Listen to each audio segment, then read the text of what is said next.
About 6.1 million women in the United States ages 15 to 44 have trouble getting pregnant. This is 1 out of every 10 women. For every 9 beautiful newborns, there is 1 broken heart. But surrogacy has emerged as a beacon of hope. A surrogate mother is a woman who becomes pregnant and carries the fetus to term for another woman. Hi, I'm Chris Wilkins. I'm here with my sister, Victoria Wilkins. I will be interviewing her about surrogacy and her expectations, the process so far, and basically what led up to this decision. Hi, my name is Tori Wilkins. I am being interviewed by my brother, Chris Wilkins, regarding a surrogacy that I am undergoing. Hi, Tori. It's great to be here with you today. I have lots of questions I want to ask you. Hey, Chris. It's great being here with you. I'm looking forward to it. Okay, so surrogacy, a big step. Where did it start? How did it all begin? Well, it all started actually a few years ago. I was at a birthday party for a friend of mine, and somebody that she was really close to was there. And I didn't know it at the time, but she had been struggling with infertility, and her husband had been trying to get pregnant for about 5 years at that time and had been unsuccessful. And the rest of us were just laughing and joking about our own kids, and finding out that we were joking about something that was so serious and really heartbreaking for the two of them. Really was heartbreaking for me as well. Oh yeah. It made me very sad for them, and it made me feel really guilty. And at that point I started thinking about, I could do something to help them. And they ended up going through multiple cycles of in vitro fertilization. It took them about 10 years before they actually ended up having their own baby, and I think in all cost about $45,000 for all the cycles and everything that they went through. So at that point, I thought, if I could help somebody and, provide another family member to them, which I guess that's kind of a weird way of saying it, but yeah. So cut that part out. But, okay. I just thought if this is something that I can help people who are really struggling, then I would be happy to do something like that. Yeah. Go. Okay. Time for the shot.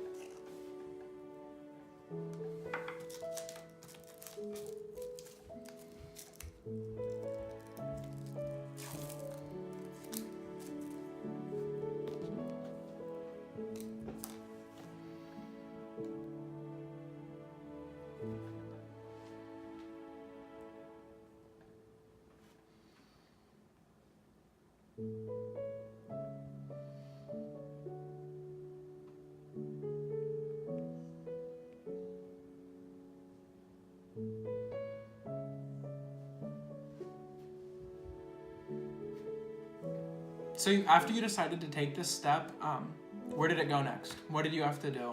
How has it been so far? Well, it was something that I kind of thought about on and off for a few years.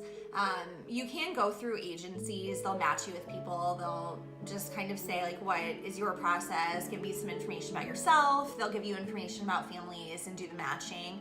I didn't really want to go that route because to me there was always kind of that concern of I'm bringing a child into the world for somebody that I don't know anything about.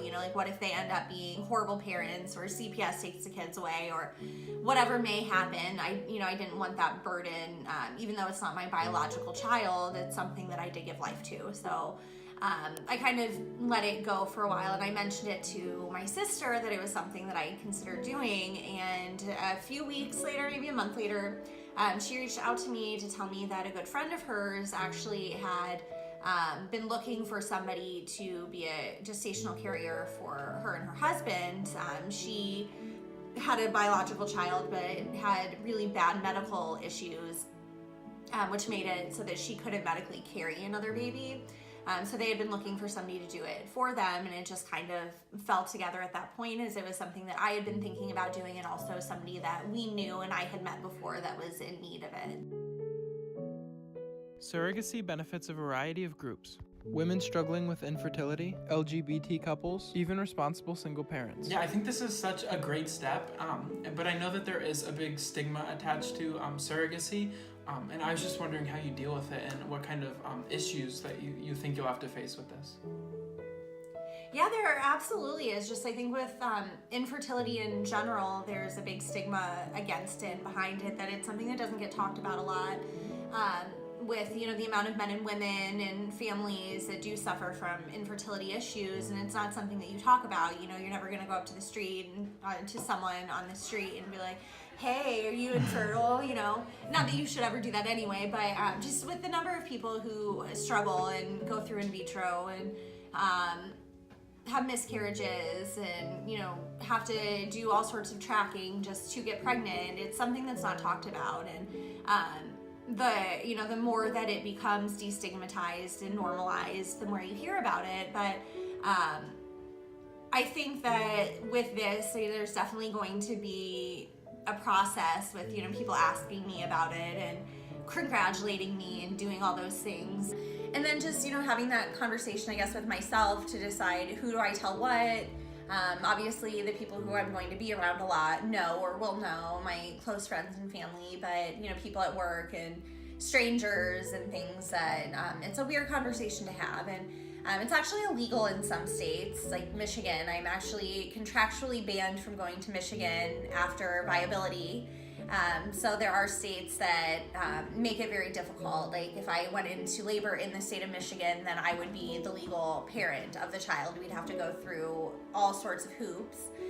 Interestingly enough, too, contracts for surrogacy are void in Indiana. So even though we went through the whole contract process, there is no legal ground to uphold it in the court of law. It's never been challenged, so it's possible, but the lawyers that I've been working with do expect that to overturn this legislative cycle. But interestingly, even though you are forced to go through, the FDA makes you go through a contract process, but it doesn't have any real legal grounds right now. So that's concerning as well, probably for everyone involved, but it's quite the process. There's definitely a lot that goes into it. It's not for the faint of heart at all. For women like Kim Kardashian West with placenta accreta, having more children becomes increasingly difficult, if not impossible. So what kind of process do you have to go through? Like what steps do you physically and medically have to take? Well, basically, I have to give them my right arm, my left leg, and my firstborn child. There's a lot that goes through it, honestly. Once you meet the person or you decide and come to an agreement, there's counseling that has to be done that was about a 3-hour process. You have to meet with attorneys, you have to sign your legal documents, you have to go to the doctor. I went to the doctor probably 5 or 6 weeks in a row already, once a week, a lot of blood draws, biopsies, lots of medicine, lots of shots. So there is a lot that goes into it. It's something that you really have to be committed to, you have to understand, because it is painful and it's emotional and hormonal and it's tough, and the hard part hasn't even started yet. So it's definitely something that is something you have to be fully committed to, and you have to really want to do it. It's not something that you can just say. Interestingly, I actually have a friend from high school that him and his wife had been looking for somebody to be a surrogate for too, and they had somebody who agreed to do it and then backed out because she decided to have her own children. So it is something that's very heartbreaking when that happens, because I can see why somebody wouldn't want to go through an agency. On either side, you don't know what that person's going to be like. You don't know if they're doing drugs or drinking or doing any of the 40 things that I'm contractually banned from doing for the next 9 to 10 months, depending on when it starts. So there are a lot of things that really make it a difficult process that you really, really, really have to be committed to fully. So is there anything that you're worried about or nervous for? Yeah, there's always a risk with any sort of pregnancy.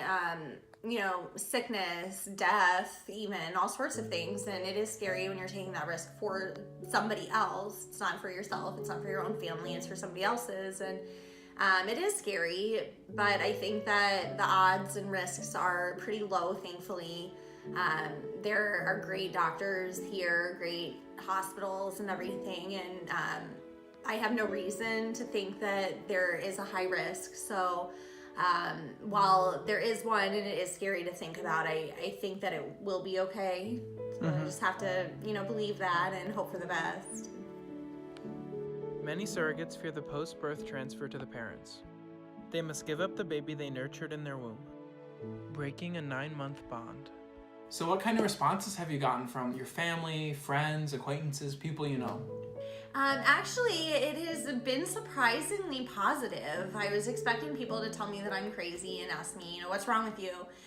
But the majority of people have been very understanding, and a lot of people have said it's a great thing that you're doing. It is a great blessing for the other family.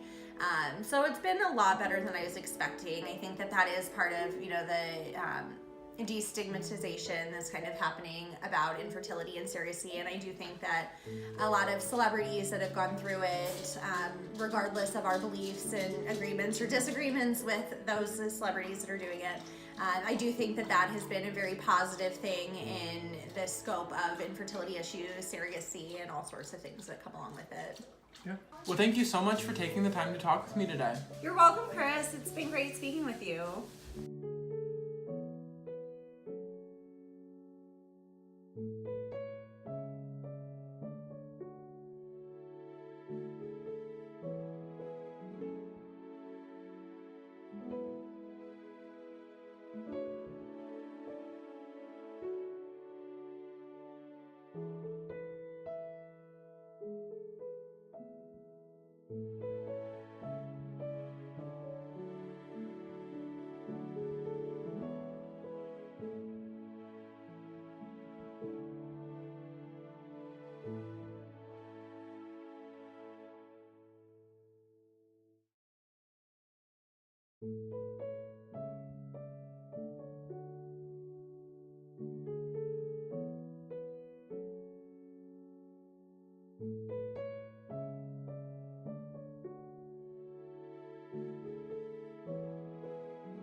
Hi, Connie. Thank you for being here with me today.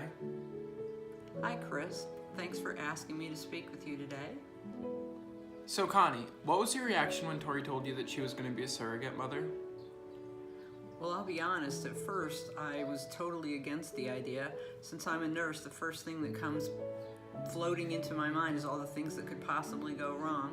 You probably know the United States is not exactly a world leader in lack of maternal mortality, so I started thinking, oh my gosh, why would she take that chance? She has a small child of her own, a job, a relationship, and I thought of all the negatives, to be honest with you. Scary. Yes, it was. Was there anything in specific that you were worried about? Well, there were several things in specific, the worst, of course, being her death. You know, when you sign a consent like for surgery and they say, here are all the risks, and they list this and this and this and this, and the possibility of death. Well, of course, that was one of the things, the worst thing that I worried about, but there were other things, of course, complications, what might happen during the birth. She would have to have a cesarean section. There's always a risk with surgery. How would her 5-year-old react to the fact that mom was pregnant and mom had a baby and mom wasn't going to keep the baby and it wasn't going to be her sibling, because Tori's daughter just loves her cousins, loves to play with them, loves to try to take care of them. And I could imagine her in her mind thinking, oh, I'm going to have a little baby here now that I can take care of. And trying to explain that, I think, to a 5-year-old is very difficult, and that did worry me as well.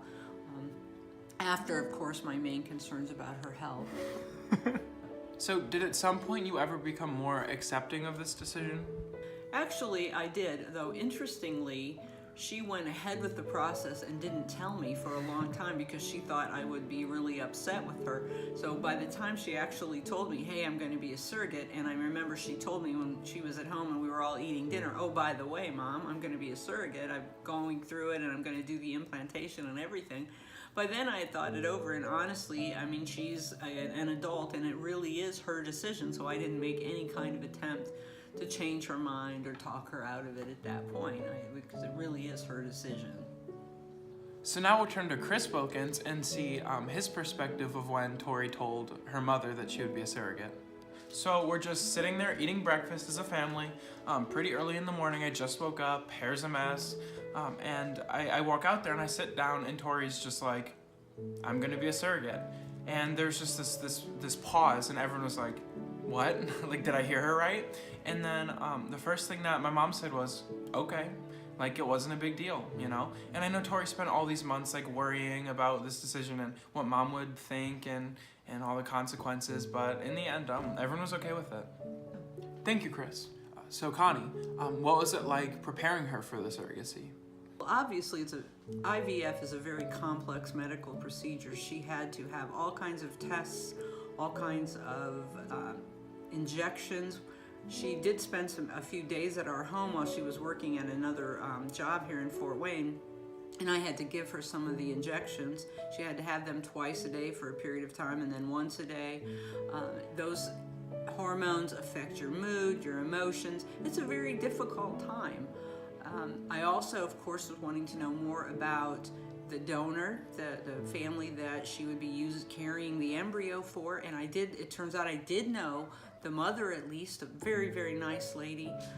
I really, at that point, started hoping everything would work out and hoping that the pregnancy would come to term and that the biological mom would get that baby that she and the dad were dreaming of.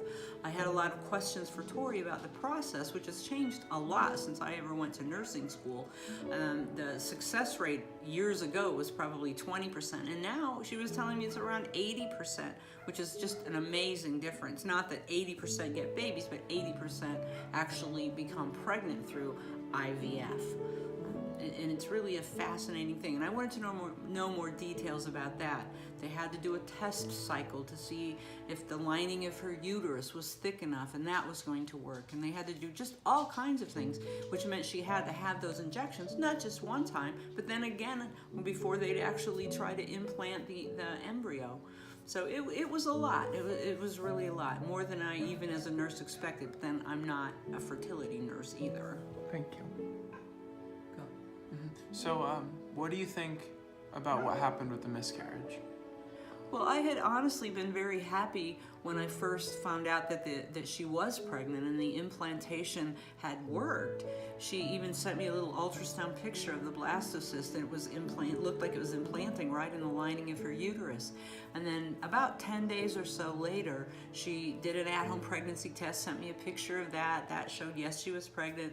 Went to the doctor's office, confirmed the pregnancy, and of course, being the nurse, I did ask her what her pregnancy hormone level was, and she told me, and I thought to myself, ooh, that's not real high.